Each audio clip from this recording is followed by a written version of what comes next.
is Boomerang from Cartoon Network. Now, growing up, I always heard a lot of people saying, I was a Nickelodeon kid, or I was a Disney Channel kid, or I was a Cartoon Network kid. But you know what I never heard? I was a Boomerang kid. And guess what? I was a Boomerang kid. I sat diligently every morning before school, eating cereal and watching the same 15 episodes of Wacky Races on loop for years. Because I'm quirky and I'm unique, okay? No, but seriously, there was no time where kids' channels' identities were stronger than in the 2000s, and I think Boomerang is the strongest example of this. Even if it was an offshoot of Cartoon Network, Boomerang felt so special and so dedicated to fostering a feeling of nostalgia for an era a lot of its viewers weren't even alive for. I wanted to do something to commemorate a channel that meant a lot to me as a kid. I wanted to celebrate the good times I had with shows 40 years older than I was. So that's why we are about to dive headfirst into the Boomerang Iceberg. I'm guessing you already know how icebergs work. I'm guessing you already know what Boomerang is. I'm not going to waste time with that. We're just going to go down into layer 1. Before we actually do dive in, I'm a liar. We are going to waste a little bit of time, but not really, because these people deserve credit. I found this iceberg on icebergcharts.com. I do not know who made it. If they would like to come forward, I would love to credit you. Thank you so much for making it. Secondly, I want to thank the YouTube channel The Boomerang Master, who basically put together this giant 40-minute compilation, which has basically every single Boomerang bumper in it. Would not have been able to make this video without that, so thank you very much. Now we're actually going to get into it. Layer 01.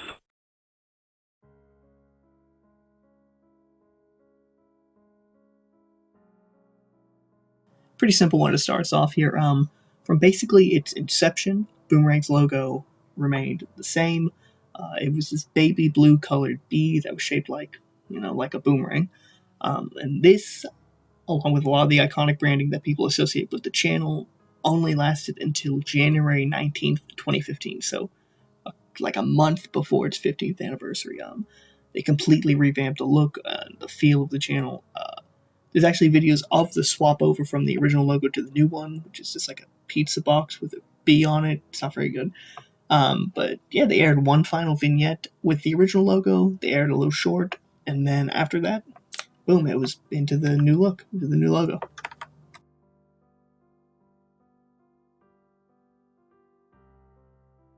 Boomerang had a lot of shorts and bumpers that they would play between shows, and I'd say maybe the most iconic out of all of them were the Wind-Up Toys bumpers.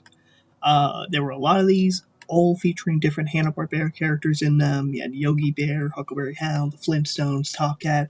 They had a really nice retro feel that I think was kind of instrumental to the strong identity that Boomerang did have in this period. This is another pretty straightforward entry. It's All Coming Back to You was Boomerang's slogan back during its heyday. It's a cute little line, obviously having the double meaning of we're playing old shows and also what Boomerangs are supposed to do, but not what they actually do.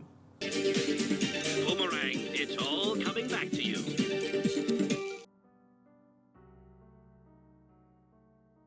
Boomerang, like Cartoon Network and Adult Swim, isn't exclusive to the United States. It's been available in Europe, South America, Asia, and Australia for many, many years now. Although the numbers of overseas Boomerang channels are dwindling, a lot have been relaunched as Cartoonito, or Cartoonito, I'm not sure how you say it. That's Cartoon Network's preschooler block, so like they're Nick Jr. basically. But that's it. It still exists as its own channel in Australia, New Zealand, Canada, France, Italy, South Korea, UK, Ireland, Malta, all the Nordic countries, they share one, and Turkey. It's set to close down in Thailand in just over a month from this recording, but it's not all bad because Canada only just got their version in March of 2023. So it's not all doom and gloom. They're not all shutting down. Some are still popping up. Before I said that the wind-up toy bumpers might be the most iconic bumpers, and the only reason I said might was because I think that the top spot might actually be taken by these, the Boomerang Groovies. They were short music videos that they just played in between during ad breaks and stuff. We'll talk more about Boomerang's ad breaks later. But they sometimes used original animation, such as the Josie and the Pussycats, which is my personal favorite, or the Jabberjaw bumpers, and sometimes they re-edit older footage, for example in Gorilla for Sale or in Circles. I believe these are also referred to as Cartoon Network groovies, but they never aired anywhere but Boomerang from my research. Anyways, these shorts are all awesome, and they still get stuck in my head close to a decade later. If they bring back anything from old Boomerang for current Boomerang, it should be these. Back to the lab again. Oh no, back to the lab again. We messed up. Back to the lab again. Not again. Back to the lab again. And finally, to finish off Layer 1, we can discuss a few of the many, many blocks Boomerang has had over its lifespan. Too many to really get into, so I'm going to try to focus on the really main ones. Basically, the only one that remains to this day is Boomerang Theater, which at this point is mostly just used to play Scooby-Doo straight-to-DVD movies, but it had more variety back in the day. The ones I remember most from my childhood are Boomer Royalty, or Character of the Month, as it used to be called when I was a kid. Basically, they just picked a random character and they played marathons relevant to them all throughout the month. I have very vivid memories of watching the 2004 Batman cartoon during one of these. There's also Boomer Action, which has aired any action cartoon you can imagine. It aired Samurai Jack, Johnny Quest, Ben 10, Secret Saturdays. I remember watching Transformers on it too at some point, but that might have only been in Australia.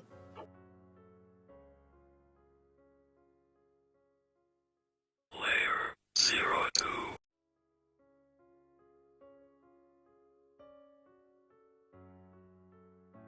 This is something I never even realized when I was a kid, and when someone told me it kind of blew my mind. Boomerang just did not have advertising until it relaunched in 2015. In between shows, they'd have bumpers and groovies and all that stuff, but the channel itself never aired a traditional commercial. I remember reading that this was the original idea for Cartoon Network too, but I don't believe it was ever implemented over there like it was over here. This is another pretty simple entry. It's just referring to a series of bumpers the channel would air that kind of mimicked a slideshow. I can only find one example of these. This one basically just runs through a few of the major shows Boomerang aired before asking the viewer to request Boomerang from their cable provider. So I'm presuming this was aired on other channels, because otherwise, you'd already have Boomerang. I did just want to mention the old-timey toy projector thing at the start, because it's another really iconic Boomerang visual.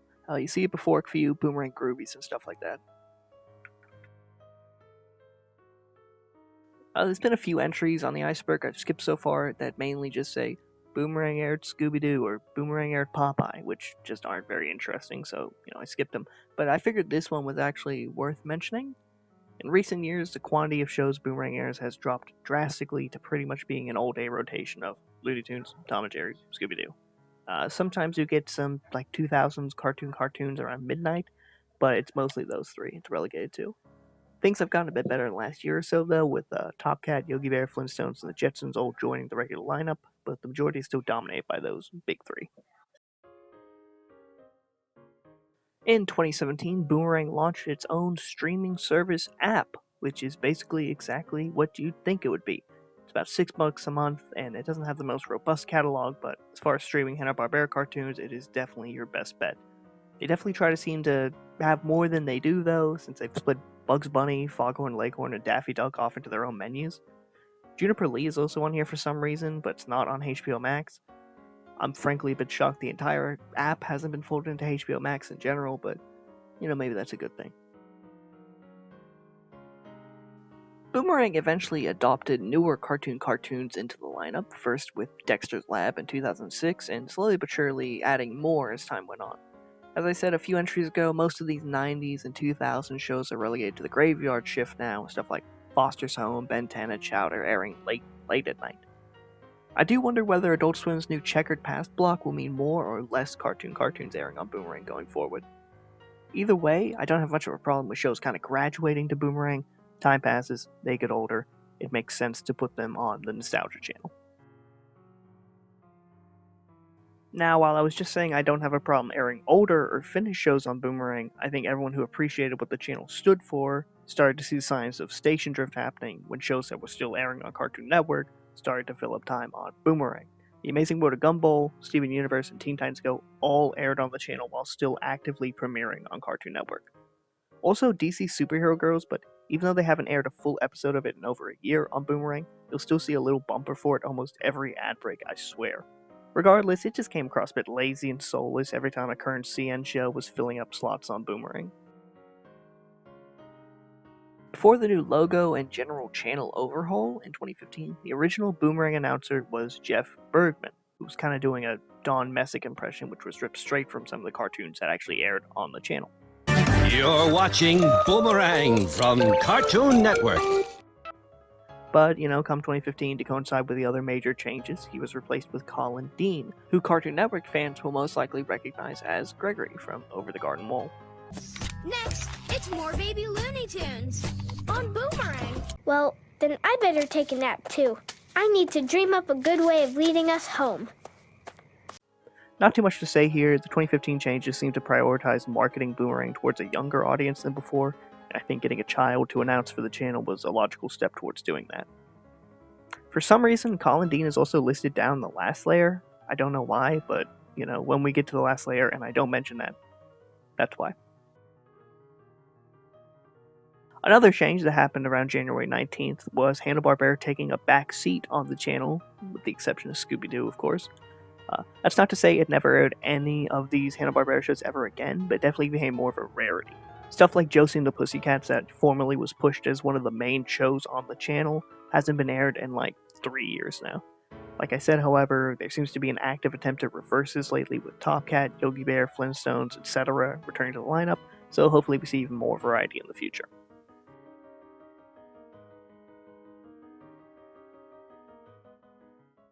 Layer 03.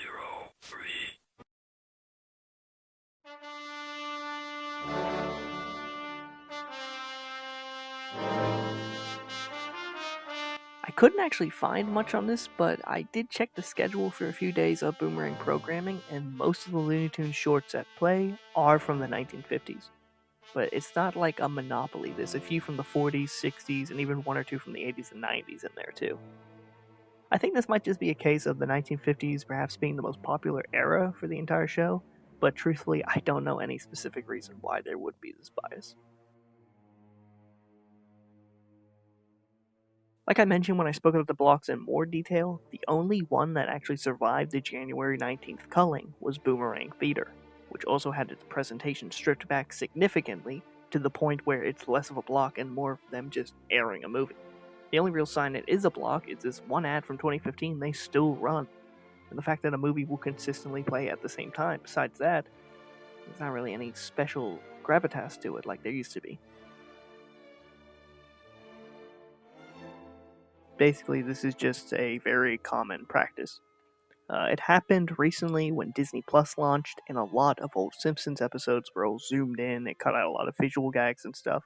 It's just a cheap, lazy way to fit something that was meant to air on a standard definition old TV on a high definition new one.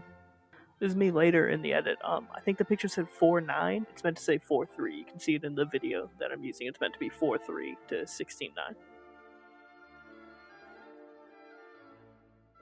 Basically, every channel has been guilty of censoring the cartoons it's aired both domestically and overseas, so Boomerang is obviously not an exception to this. As far back as 2003, I found old forum posts talking about how the channel seemingly refused to air any Mr. Magoo cartoons featuring Charlie, his Chinese houseboy. That's the OP's words, not mine.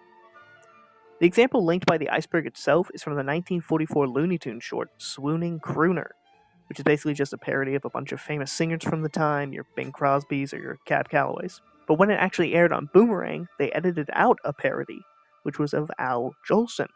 And if you don't know who Al Jolson is, well, maybe it's not a bad thing that Al Jolson was edited out. This is a really strange one. The official Boomerang YouTube channel has just not uploaded anything in like 3 years, for reasons I cannot work out. I mean, before it just stopped, it was uploading pretty consistently, but all of a sudden they post, boom, Bugs Bunny 80th birthday cake pop recipes, and they're gone. If the channel stopped uploading around like 2015 with the rebrand, I don't understand, but as it is now, I really don't know what the reason is, and it only gets more confusing when we look at the next entry. The United Kingdom Boomerang YouTube channel is still uploading very frequently, its most recent upload coming the day I'm writing this script.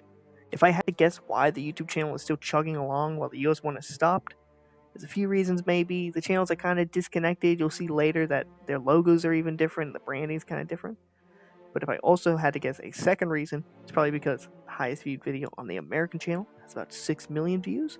Conversely, the highest viewed video on the UK channel has 250 million views.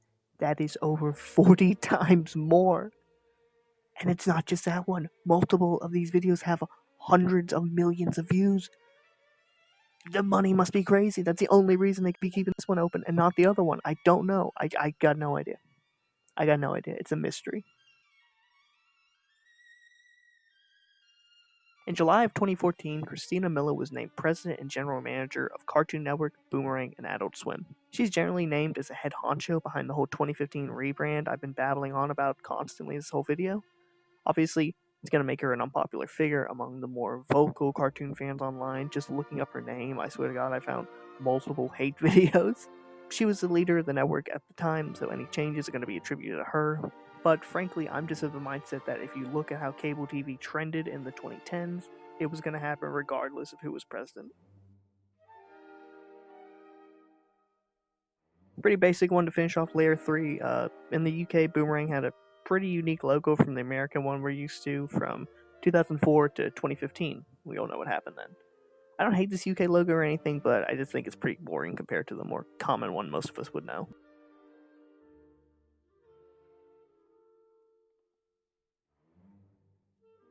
Alrighty, I just wanted to thank everyone for making their way through part 1 of the Boomerang Iceberg with me. It should only be one more video after this, and then what I wanted to do was edit them all together into one big proper video for the whole iceberg.